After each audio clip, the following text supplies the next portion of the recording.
Voices from the Grid listeners. My name is Sasha Kaplan, the Eternal Red Ranger, and we are here at GoGo Ranger Station in Philadelphia, and I'm sitting here with a fellow Red Ranger, one of the coolest Red Rangers, Brendan J. McLaren, who played Jack on SPD. What's up, y'all? Where am I looking?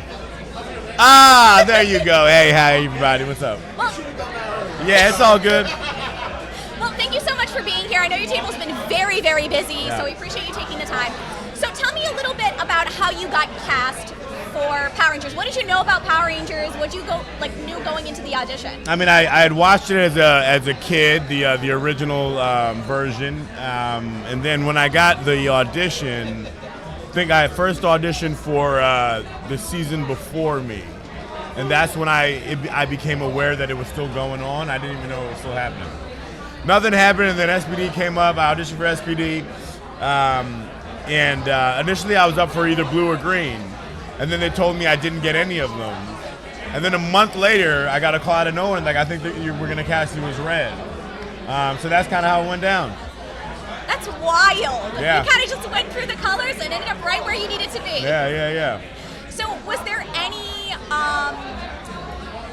that stood out to you about the way that it was filmed? Any storylines that stood out to you? What is it that, like, your fondest memories from the show? Let's put it that way. Yeah, I mean, I think my whole storyline was sort of like kind of cool. You know, Jack being the anti-hero, kind of not being into it at first, but them seeing sort of some innate leadership qualities that he had in him. And also I think it was cool that at the end he was like, I think I'm good, guys, I'm going to leave. And I think that was just all very real telling of a cool journey. So I know we were talking a little bit earlier at your table, and I said one of the cool things about your character Jack was that he actually had this arc. He had character development. Yeah. Because in the early few episodes, he kind of really liked the idea that he was like in charge and yes. Yeah, I mean, he had to learn how to lead people. You know what I mean? And so he was not into being a ranger at first, and then he got a little power, and then he went a little too far, and then he had to kind of course correct. And I think that's like a good life lesson, you know? So what was really cool about, there's so many cool things about SPD, we could talk about it all day. But let's talk about the fact that you had the suits, but then you also had this like civilian uniform because SPD was really military. This is going to be a dorky question, and you said you might not have answers to all questions, so that's okay. Was it comfortable to wear? Was it like polyester? Were you just like sweating the entire time? Like the cadet outfits? Yeah. No, they're pretty comfortable. I have my cadet jacket from the show on my table. That's from the actual show. Very cool. It still fits, by the way. That does not surprise me at all. No, they were pretty comfy. I mean, on a hot day, they weren't great, but then we had our red SPD t-shirts, so we take it off between takes. Yeah, they were great. That's awesome. Do you have a favorite episode from the show? I do. I think it was the episode where Sky and his best friend reconnected. I think it was called Brothers. Not sure. Oh, yeah. But that was my favorite episode. Was that with the friend that ends up sort of becoming the bad guy? Yes, Wayne Cameron. That was a great episode of TV. It's such a powerful story because we do end up having this like nostalgia for friendship and for people we knew as children. And that just, so I think that's a really good segue to, speaking of villains. Yes. I am a big fan of The Rookie. Thank you. And you played, it was I think I told you, it was a shock to the system to see you who played Jack, this amazing, wonderful superhero, to being this really, really mean bad guy. Yeah. It was kind of scary, actually. Great, I'm glad. That's mission accomplished. So tell me a little bit about the transition between, playing a good guy in one show, and I know you've done other stuff, to playing this, like, Elijah's just really evil. He's a bad dude. I mean, it's a lot of fun, you know. I kind of created Elijah kind of out of nowhere. It's after I got the part. I didn't have to audition for that part. So I just got the script, and I was like, oh, this kind of seems like this type of guy. And so I just showed up to set with an idea in my head, and I was like, I hope they like it, because this is what I'm doing. And, however many episodes later, it's been cool. No, it's always like, I will pick out sometimes like, oh, this episode he shows up in, or like this episode has him in it, and it's just, like I said, shock to the system, but such a pleasure to watch. So fun to play, thank you. I appreciate that you like it.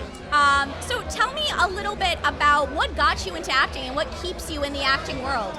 I just like expressing myself, and I like also, having the ability to change somebody's life even in a small way. If playing Jack gives a kid some confidence in his real life, that's really why we're here.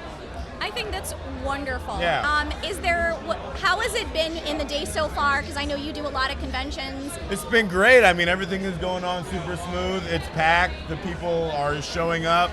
It's been a wonderful time. Is there anything out of your convention experience, either here today or other conventions that you've done, that stands out to you? I do these because I truly like to meet the fans, I think it's part of the responsibility of being part of such an iconic franchise, is to show up and meet people and shake their hands and tell them stories, and so it's all been great. So why do you think fans keep coming back to this show? Because it's been on the air for 30 years, which is incredible, especially for a kid's series. Yeah, it's super dope to be part of such an iconic franchise. I think Power Rangers just strikes a chord, man. I think it's like a formative part of a lot of people's childhood. No, it's so true, and it's wonderful seeing, you got the really little kids coming up, and then you have their parents coming up, and it's wild. Yeah. So I know I'm going to bring this up, but next year, SPD turns 20 years old. I know. What do you think made this series so unique and special for you, for the cast, for the fans? Well, I know our creators were brand new to the show, Bruce Kalish and Greg Aronowitz. So they really wanted to come in and sort of make their stamp on the franchise. And so I think they really, as much as Power Rangers is a kid's show, they really tried to make a more mature version. And it started with our season, and I think we executed it. No, definitely. There were stories of betrayals and, so much heartbreak and tension and bigotry even explored in the show. Yeah, and kids are smart. You don't have to dumb it down for them. They get all the nuance and all the layers, and so that was kind of our goal. That is wonderful. So is there anything that you have to say to the fans of the franchise as we wrap this up? Hey, y'all, thank you for coming out. As long as you keep showing up, I'll keep showing up. This has been great. Well, thank you so much, Brendan. I know you're very, very busy, so we appreciate you taking the time and chatting with us. Thank you. And I wish you the best for the rest of the convention. Thanks. Great. Sweet. All right, awesome. Thank you so